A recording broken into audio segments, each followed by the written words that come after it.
This is Perry Mink, and it is Friday, October 2nd, 2020, about 5:10 in the evening. So this is For the People video, and for those joining in for the first time, this is where I give updates and the current developments as to how the government here is terrorizing me in my efforts of seeking justice in my civil case, Mink versus Encina Veterinary Clinic Incorporated et al., that I filed within statute of limitations in 2008 from the incident occurring in 2006. All right, so I'm still in the same situation. No gas. The phone doesn't work. They expect me to pay for all this, but they're not providing services. No response from any veterinary practice clinic. So I'm going to just jump right into the homework assignment about this case that we're working on right now, which is an example of Cruel Catholic M.O. And so yesterday, in yesterday's video, I gave a more descriptive explanation and quotes from news articles about what had happened in that case. And today I decided to look at more information that again shows without a doubt that something is wrong. It does not add up, and the public statements made and the news releases indicate that there is Cruel Catholic M.O. This is not our laws. It is not our laws. All right, so in details about the actual criminal case with this young woman, Delgado, there was a in the statements, the big issue, well, it turned out to be a jury trial, but the information is so conflicting. In one instance, they're saying that there was no other car, that this person, Delgado, was racing with. But then, from law enforcement, they're saying there is, but then somebody else is saying that it was just her by herself. And so what I did was I wrote down some of the things that were confusing, and this is done intentionally. So the issues were that the charges were that the jury was supposed to determine whether it was gross negligence. And in the law, in California law, gross negligence means that it shows that the person acts in a reckless way that creates a high risk of death or great bodily injury, and a reasonable person would have known that acting in that way would create such a risk. And so, according to one person, so this Edith Delgado had an attorney. His name is Randy Moore, and he, what was interesting is that he is a private attorney. That's how I took it. I don't believe that he was from the public defender's office.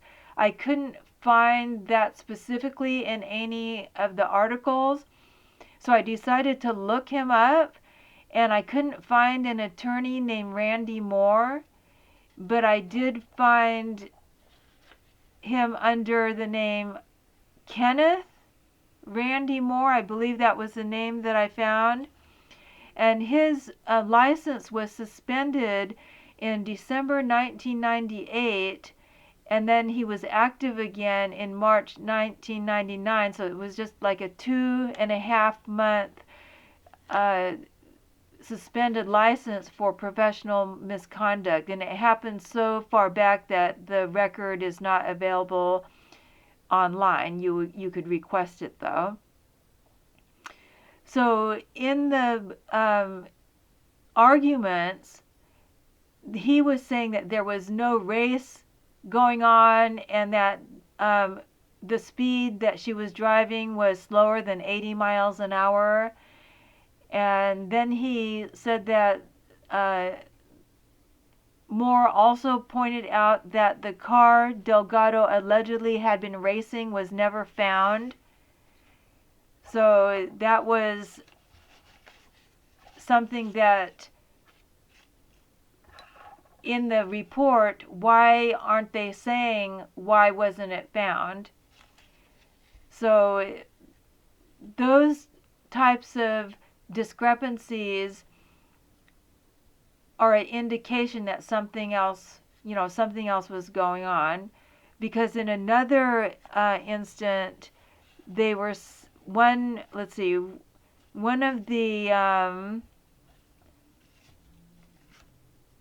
the attorneys, I think, was saying, for the district attorney, was saying that she had a history, or a reputation, I should say, of fast driving, auto sideshows.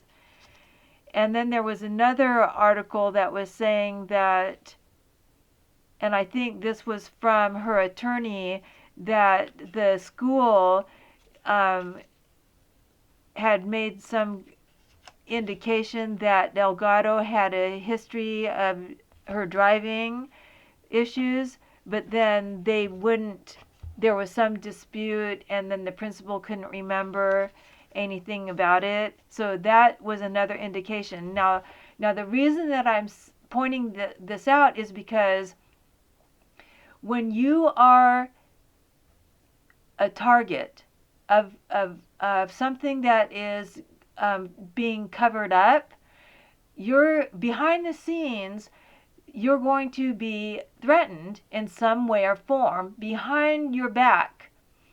And so if you are going to make a statement, you would deny it because you could tell that something else was going on. That if you told the truth, that these terrorists in the government would then ramp up on you, and then you would lose your job. So if you were the principal of a school, and all of a sudden now you're part of this other scheme and scam that you didn't have anything to do with, you're not going to want to speak. You're not going to want to say anything. You're not going to want to put yourself on the line for this other group of people, because you have a livelihood. You have to live. That's what you're defending. When it comes down to it, you're going to defend your life. All right, so let's see. So it was a jury that was making a decision, but they were influenced by by this attorney for Delgado and then the DA. And it said that the jury was swayed by defense evidence that Delgado had slowed down before making the lane change that resulted in sideswiping the Tongans explorer, according to Johnson. And Johnson was the jury foreman, Frank Johnson III. Okay, well, what did they mean? From the article, it sounded like they were getting upset about the gross negligence, and that the information was trying to make it look like Delgado wasn't negligent, gross negligent, and that this statement made it seem like that made it her not negligent. But really, this shows that she was negligent, that she was grossly negligent.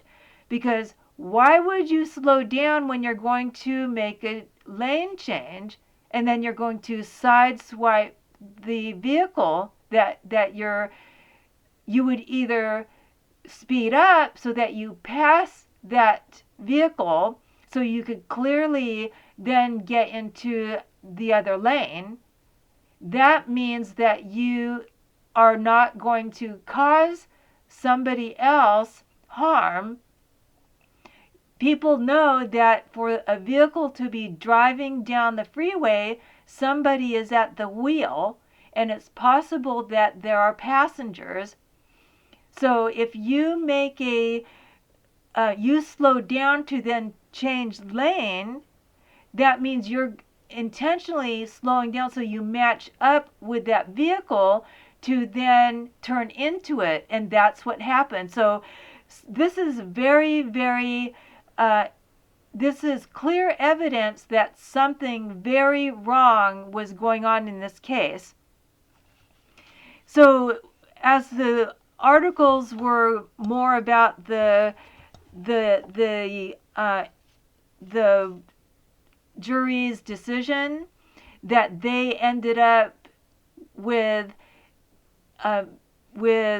misdemeanor vehicular manslaughter without the gross negligence, they indicated that then they started blaming Ford Motor Company for this Ford Explorer, that all of a sudden it was all the fault of this vehicle. Oh yeah, this car is just going down the freeway, staying in its lane, and all of a sudden it just decides to flip on its own. You know, I mean, this is how absurd these people in law enforcement are. Okay, so the Tongan royals had an attorney because of this idea that this Ford vehicle was faulty and it was just on its own, just flipped over, okay? This is how absurd it is. I mean, this is ridiculous. So their attorney is Richard Alexander, and I thought, okay, who is Richard Alexander? Because in our community, in the San Francisco Bay Area, if you're an attorney and you're able to practice and the judges and everybody are okaying you for allowing you to practice, it means that you're doing things like in backroom dealings, okay? That's what it means. I didn't know that, but that's exactly what's going on. All right, so I looked up Richard Alexander, and he represents people who and against large companies, okay? And then I looked into his history, and he's actually a Methodist. So I suppose maybe the Tongans felt that, or, okay, I'm going to say and or, because this is what happened to me, that at a certain stage, the Tongans were either influenced or somehow got word that, well, it must be the vehicle, okay, so you're going to have to sue Ford.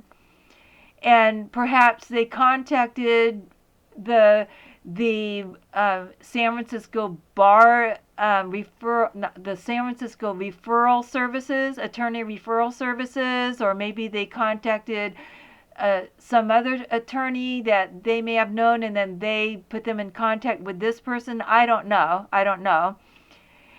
But he is Methodist, and he, believe it or not, worked at some point early on for Melvin Belli. Okay, I was shocked. Melvin Belli is the mafia. He knows the mafia. He was working with the mafia. And who was working with Melvin Belli? Commissioner Judith Sanders, of the Contra Costa County Superior Court, who is in my Part 7 and was slandering me in ways that they weren't out in the open, because they know that if they say in their courtroom outright calling you a slanderous name, that then it would be on record that they committed that they were unethical, that they were behaving in a way that was misconduct.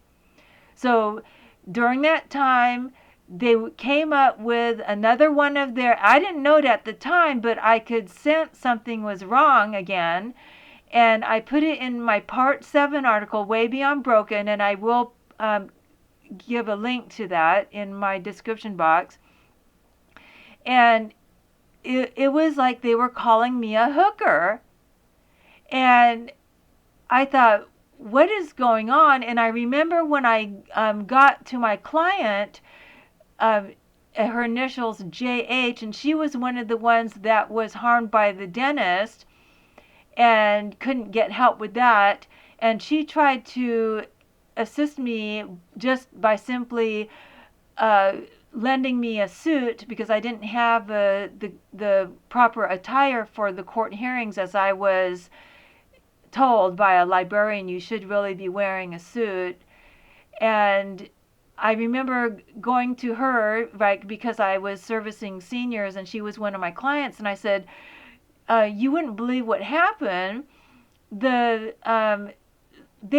had this woman there and they were calling her Ms. Hooker, but I could tell it was something about me. And I said, I know who the real hooker is. And I was thinking of Judith Sanders. So all these years went by. I mean, we're talking 2011, I guess, or 2010. And when I wrote Part 7, which was just this past July, and it took me like 3 months maybe to write that, I kept wondering about Judith Sanders and what was she about. And her profile, her judicial profile, showed that she had got a job working for Melvin Belli early on. And so I started looking up about Melvin Belli, or actually by happenstance, this video popped up on my YouTube, and it was about Melvin Belli and where he was buried. And then at the end of the video, it showed his last wife, Nancy Ho. So then that prompted me. I was shocked. I was shocked when I saw it. I was absolutely just shocked, because Nancy Ho in that photo kind of resembled me when I was going to the courthouse, because I wanted to make sure that my hair was neat and tidy. And so I used a lot of gel and I just combed it back and put it up in a bun. And so that prompted me to look up more information about Nancy Ho, Melvin Belli, and Melvin Belli in general. And then I was shocked again when his wife before Nancy Ho looked like Judith Sanders. And so what they were doing was they were transposing their sex fantasy life onto me, and then playing out this dirty sex fantasy and making me into their lifestyle. And it just was so disturbing. I mean, I was just shocked. And so I made a little collage of Melvin Belli with Nancy Ho, Judith Sanders in her judicial profile from the courthouse, and then his wife before Nancy Ho. And oh my God, I mean, I just cannot tell you. So anyway, finding out that this attorney for the Tongan royals, Richard Alexander, worked for Melvin Belli, just, totally threw me for a loop. All right, so this is where it gets weird again. This is where it gets insidious. All right, so they're, filed a lawsuit against Ford. Okay, but listen to what Richard Alexander said.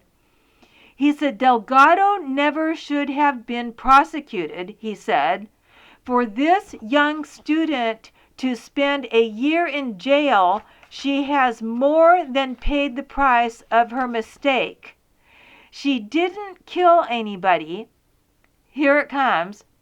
She drove negligently and recklessly and fast, but she didn't kill anyone. All right, so I go back to the California law for gross negligence. And what does it say in our law books? This is for California.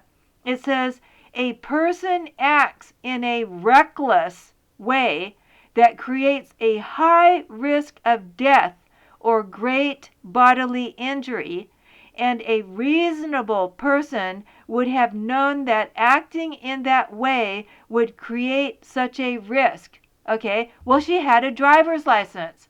That meant that the state of California believed that she was a reasonable person. This is what I'm talking about. These are our laws. So let's take out the element of what I said yesterday, that it was actually planned, a backroom dealing where the law enforcement with the San Mateo District Attorney Jim Fox came up with this dirty scheme to go after the Tongans. Okay, so let's take that element out just for this moment. So even if that wasn't there, they still denied our legal system to process cases according to our laws. That's what I'm talking about. And that comes from the Catholic Church.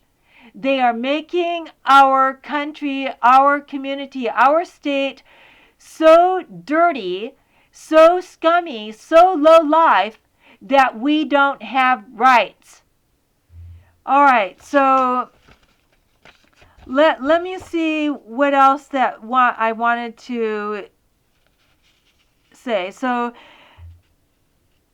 there was so much flip-flopping by this Richard Alexander. In another statement, he says, Alexander cited Delgado's clipping of the Explorer as a contributing factor in the accident.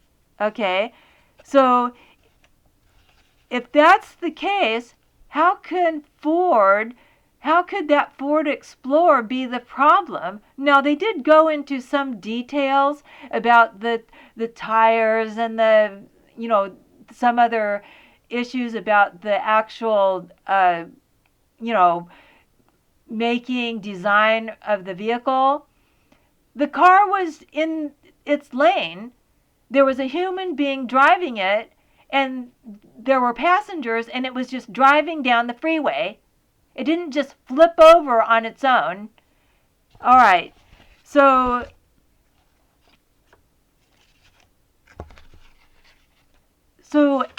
after, trying to deal with how disturbing the legal system is actually operating, because I'm still going with what I said yesterday, bringing that element back in, that the government knew that they were targeting the Tongans.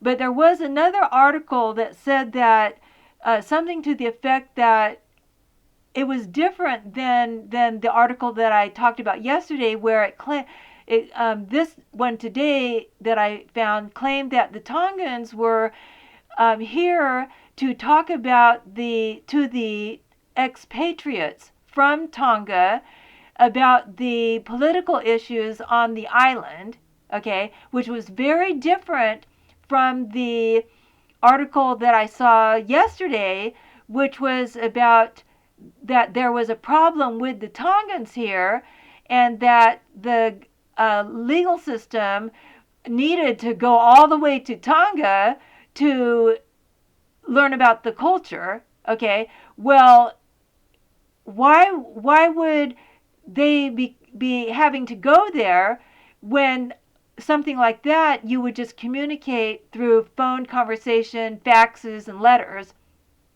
The only time law enforcement would go to another country is if somebody was on the most wanted list and they had to go to the other country because that criminal was in that country, and then their law enforcement in that country needed to assist, or they would agree to assist the United States law enforcers to get the criminal that was now in their country. You don't go all the way to Tonga on a special trip to find out about the culture. That was some kind of a fancy trip to smooge, and then taxpayers paid for it. But then the article was about the all these problems that the Tongans were causing right here in that area, and that was the key. That if they thought that there was so many problems with the Tongans right here, and they were claiming that that was why they went to Tonga, there wouldn't be any reason to be saying now that it was something that was going on with the politics in Tonga if they're here in the United States. So why would they not discuss that with the Tongans right here? Do you understand what I'm saying? It's very convoluted the way that they presented this in the news. And I don't know if those statements actually, some of them came from the Tongans because they didn't want to cause a problem. Maybe they were being targeted too and said, look, we need to back off. I don't know, those types of things. They don't get to speak up for themselves either, just like the Swedish people. So that was an indication that rather than communicate with the Tongans here, the district attorney and the law enforcement came up with excuses to take a lavish trip to Tonga. Well, if it was about their political issues in Tonga, then that would have to be spoken about through, I mean, were they going on riots in San Mateo saying down with Tonga politicians? I mean, it doesn't make any sense. It just doesn't make any sense. So yesterday when I was looking at the judicial profiles and I was looking at the the history on these district attorneys in San Mateo, one of them before Jim Fox was a man named Keith Sorensen. And there was a case that happened in 2013, or 2012, I should say, and it was regarding a 24-year-old man who stole former San Mateo District Attorney Sorensen's wallet and used his credit card, about $1,000 worth, at different stores in the in the area, and that was a statement by the current district attorney, Steve Wagstaff, who I talked about yesterday. And this man was sentenced to 11 years. And I thought, oh my goodness, how could he get 11 years for stealing this man's wallet and then spending $1,000? Keith Sorensen was never harmed. He was never even threatened. What happened was this 24-year-old man came to his home and asked for something, and Keith brought him, he was like 90 or something, and he agreed to allow him to walk through his home. And then going through the house, he didn't realize till like the next day or something that his wallet was gone. Then that's when they started looking into it, and then they saw that he was actually using the credit card on camera. So at no time was Sorensen's life in danger, as far as he wasn't threatened in the sense that the guy pulled a knife on him or he pushed him down or anything like that. It was just like he was looking for an opportunity to steal something. But in this other case with Delgado, there was actual gross negligence, and people were killed. So in the article about this 24-year-old man, Wagstaff says at the end that there was no influence in the decision making based on this was the former district attorney, and that was a lie. That was a lie.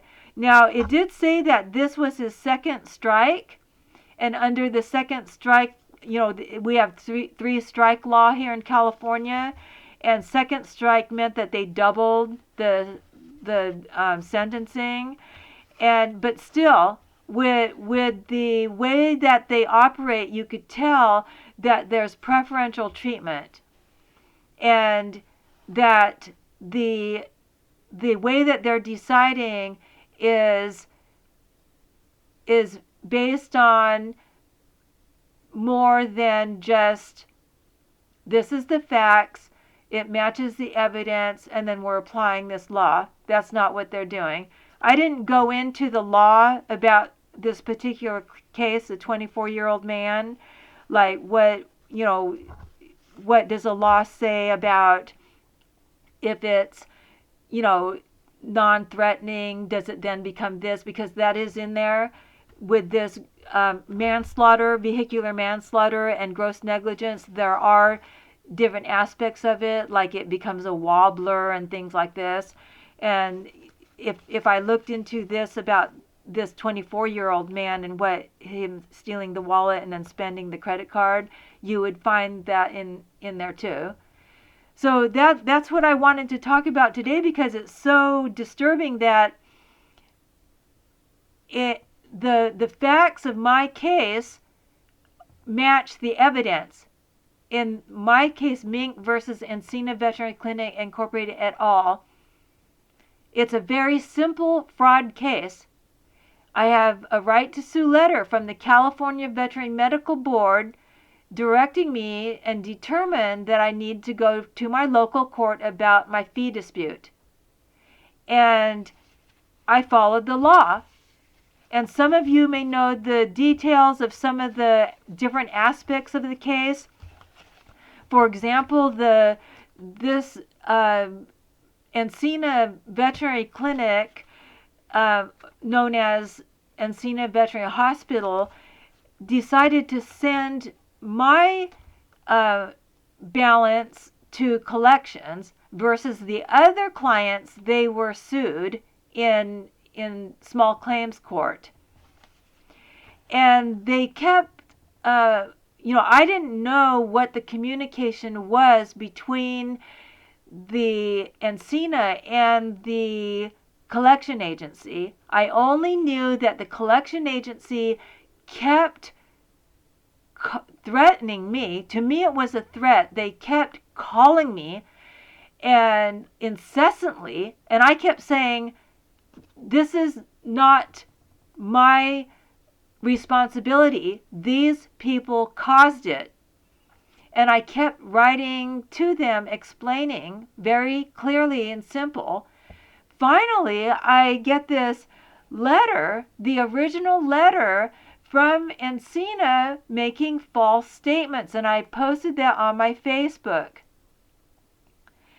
And when I was in my civil case before Judge Zuniga, I cited a cause of action that said that it was something about that based on the letter from the collection agency that I was defrauded by the vet practice. Well, in her tentative ruling, she cited a case and said no, that was not the correct cause of action. And so I looked it up. I spent my money, my time, my energy. I was so distressed and physically drained at that point. I was like dying off at the vet practice just for what the vet practice was doing to me and my beloved dog, pug Elvira. Well, I found a case that clarified that wasn't the correct way to handle it. And so I wrote in my response back in my next brief, my next legal briefs, in response to Judge Zuniga and respecting her, that in fact that was not the correct cause of action. So that brought it back down to the lower court. Part of that is because the collection agency was in Minnesota, and I didn't understand fully how the how to explain the triggering of the knowledge of that letter guided me, and in reading the law books, how that corrected my causes of actions that I had now in my lawsuit. So I kept it according to our laws, but that's not what they were doing. They wanted to ruin me on purpose because, unbeknownst to me, I discovered organized crime. And as I stated in my other videos, they were perpetrating this with this Encina Veterinary Clinic Incorporated, with Commissioner Joel Golub from the Walnut Creek Superior Court, Dan OMalley, who is the son of Bill OMalley, who was the district attorney for Contra Costa County for many, many years, decades. Dan's wife, Mary Ann OMalley, who was the presiding judge at that time, and she had got a job at the district attorney's office and was looking for somebody to have sex with, and somebody to get married to, somebody to climb the ladder with, someone to take advantage of and go get more and more and more and more and more. And that was Dan. I don't know what her maiden name is. But those people, along with then Judah Sanders and Barbara Zuniga and even Carrie Torrey, who was the executive officer of the Superior Court here in Contra Costa County, went along with it too. It was a cover-up. These people are Catholic, and this is a scam that they were also doing this with the California Veterinary Medical Board. I didn't know it. I worked day and night. And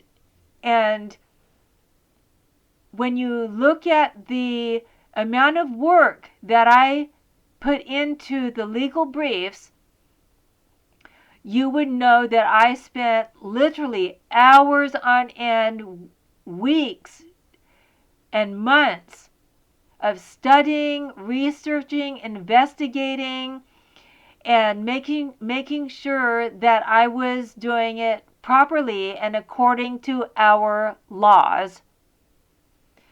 All right, so they continue to use sex slander scams. Why do they keep using it? One, it's taught in the Catholic schools. And two, they've used it to keep the control, to gain control, to continue to steal and pillage, and they convince so many people in the government to use it, and the way that they're benefiting from it is by going on these trips, and it's illegal. And so in my case, they were going, hey, I've never been to Carmel in this area before. Her parents live in Carmel Valley. Let's go there. Hey, I always wanted to go shopping at that store down there that I heard about in Carmel. Oh, yes, I've never been to. I heard that her father is now living in New Mexico. Oh, have you ever been to that place out there where it's really artsy and all the people go out there to the resorts? Hey, let's take a trip out there. Taxpayers are paying for it. And then this looks like we're doing our job. We'll go and interrogate him, make him look like he's a sex offender, make it look like he was molesting and raping his own children. This is how dirty and evil these people are. And they are doing this to so many people, and it's them. They are the ones doing it. They are perpetrating this on us Americans on purpose, and our government is supposed to stop them right now. I proved it with evidence that our legal system has been overthrown by Catholics and their recruits, and they need to be taken out right now, even if you do a clean sweep. All right, thank you for listening. This video is about 41 minutes long. It's 5:51 p.m. On Friday, October 2nd, 2020. All right, thank you for listening. Thank you for all the people who have put yourselves on the line to create justice. This was supposed to happen all the way back in 2010 when Baskin was going along with it too. When Judge Barry Baskin, who's not even from the United States, was going along with it too. And Herrick from Lake County is a liar too, and he needs to be indicted and convicted too. All right, thank you very much for listening. Pray Puggy, and thank you again. All right, signing off.